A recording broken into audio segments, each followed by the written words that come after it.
In 2009, Fullmetal Alchemist got a second chance. Brotherhood fixed everything the 2003 anime got wrong, followed the manga faithfully, and became one of the greatest anime of all time.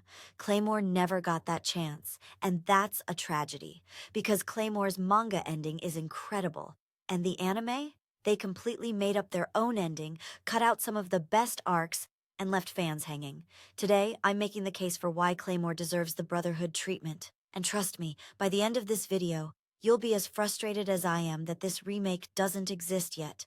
For those who don't know, Claymore is a dark fantasy manga by Norihiro Yagi that ran from 2001 to 2014. It follows Claire, a half-human, half-monster warrior known as a Claymore, as she hunts demons called Yoma while seeking revenge against an incredibly powerful awakened being named Priscilla. The world of Claymore is brutal. The organization creates female warriors by implanting Yoma flesh into young girls, giving them superhuman abilities but also putting them at constant risk of awakening, losing their humanity, and becoming the very monsters they hunt. It's dark, it's tragic, and it's absolutely compelling. The anime adaptation came out in 2007, when the manga was only halfway done. Sound familiar? That's exactly what happened with Fullmetal Alchemist in 2003. And just like FMA 2003, the Claymore anime had to create an original ending because the source material wasn't finished. The studio was put in an impossible position: adapt what exists and hope for the best, or create something original. But here's where it gets worse. FMA 2003's original ending, while different, was at least complete. It told a full story with its own emotional arc. Claymore's anime ending? It's rushed, it's unsatisfying, and it completely wastes some of the best characters in the series. Let's break down exactly what the anime got wrong. The Northern Campaign arc is where the anime ends. Claire and her comrades face off against an army of awakened beings in a desperate battle. Many warriors fall. The survivors, nicknamed the Ghosts, fake their deaths and go into hiding. In the anime, this is treated as a finale. The ghosts are shown walking off into the sunset, and that's it. Roll credits. But in the manga, this is just the beginning. There's a 7-year time skip after this arc. 7 years. These warriors spend that time hiding from the organization, training in secret, and becoming some of the most powerful claymores in history. Claire masters new techniques. Miria uncovers dark secrets about the organization. Helen and Deneve become absolute powerhouses. The manga explores their growth, their bonds, and their eventual return to action. The anime gives us none of this. Let's talk about the missing arcs, and there are so many. The organization's true purpose, never revealed in the anime. In the manga, we learn the horrifying truth about why claymores exist, why they're all women, and what the organization is really trying to create. It completely recontextualizes everything. The Continental War? The anime doesn't even hint at it. In the manga, we discover that the island where the story takes place is essentially a testing ground.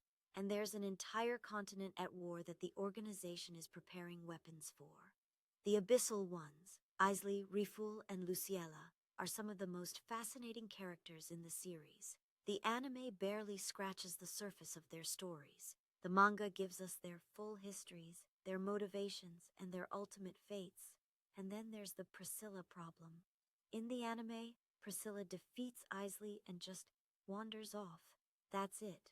The being who killed Teresa, who is the entire reason Claire became a Claymore, just walks away with no resolution. In the manga, Priscilla is the final boss. Her confrontation with Claire is the climax of the entire series. 13 years of manga leading to this moment, Claire's revenge, her acceptance, her growth as a character. It's everything. The anime robs us of this payoff.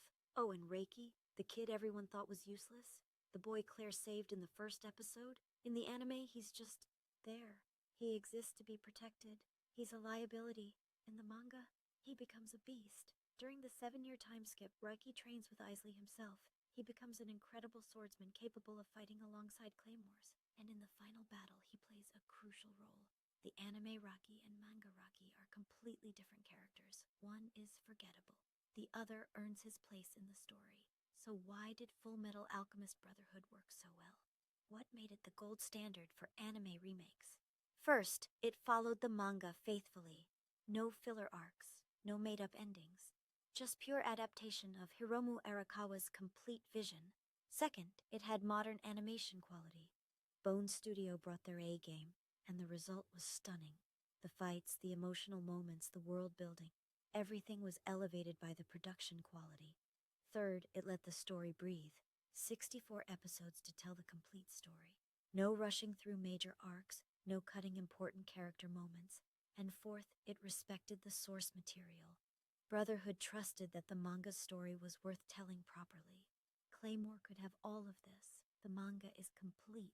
155 chapters of finished story just waiting to be adapted.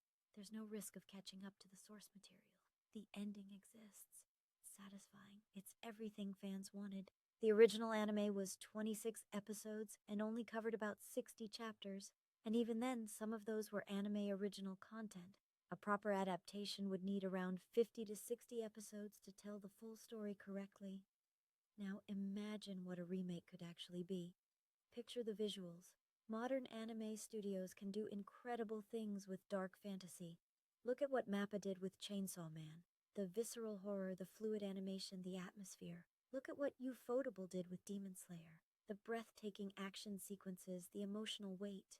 Now imagine Claymore's awakened beings animated with that level of quality. Imagine Ophelia's twisted transformation. Imagine the abyssal ones in their full, horrifying glory. Imagine Priscilla at the height of her power. Picture the fights. Teresa versus Priscilla. One of the most legendary battles in manga history properly animated.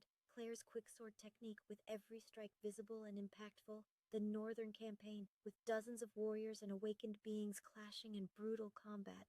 These could be legendary fight scenes. The kind that trend on Twitter. The kind that get millions of views on YouTube. The source material is there. It just needs the animation to match. Picture the emotional moments. Teresa's true sacrifice. Claire's journey from traumatized child to powerful warrior. The bond between the ghosts, forged in blood and suffering. The manga has so many powerful moments that the anime never got to show. And the lore. The organization's true purpose. The Continental War. The origin of the Claymores themselves. The experiments, the failures, the monsters created along the way. There's so much world building that the anime missed. World building that makes every revelation hit harder. And here's the thing that studios need to understand. There is demand for this.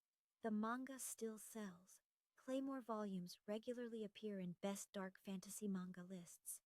New fans discover it constantly. Claymore consistently trends when anime remakes are discussed. Every time a classic series gets announced for a remake, the comments are flooded with "Where's Claymore?" Fans have been asking for this for over a decade. Passion is real. We're living in the golden age of anime remakes and continuations. Hunter x Hunter got a remake in 2011 that became a modern classic. Fullmetal Alchemist got Brotherhood. Fruits Basket got a complete faithful remake. Shaman King got a remake. Urusei Yatsura got a remake. Rurouni Kenshin is getting a remake right now. The precedent is there. Studios are actively looking for proven properties with dedicated fan bases. They want series that already have built-in audiences. Claymore checks every box. A completed manga. No risk of running out of source material. A devoted fan base that has waited 15 years. A story that was never properly told. And themes and aesthetics that would absolutely resonate with today's audience. Dark fantasy is huge right now. Attack on Titan proved there's a massive audience for brutal, tragic stories with powerful female leads fighting against impossible odds. Claymore was doing that before Attack on Titan even existed. Norihiro Yagi was writing female warriors dealing with trauma, sacrifice, and the horror of losing their humanity while Hajime Isayama was still in middle school. The market is primed for this. The fans are ready. The source material is perfect. Claymore deserved better than a rushed, incomplete adaptation. The warriors of the organization deserved to have their full story told, their struggles, their sacrifices, their triumphs. Claire deserved to have her revenge properly animated for the whole world to see. Her journey from broken child to legendary warrior deserves a complete adaptation. Teresa deserved to have her legacy shown in full, not just her death, but what came after, what her sacrifice truly meant.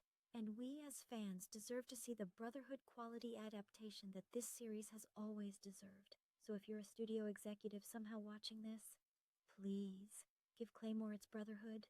The story is complete. The fans are waiting. The time is now. The silver-eyed witches have waited long enough.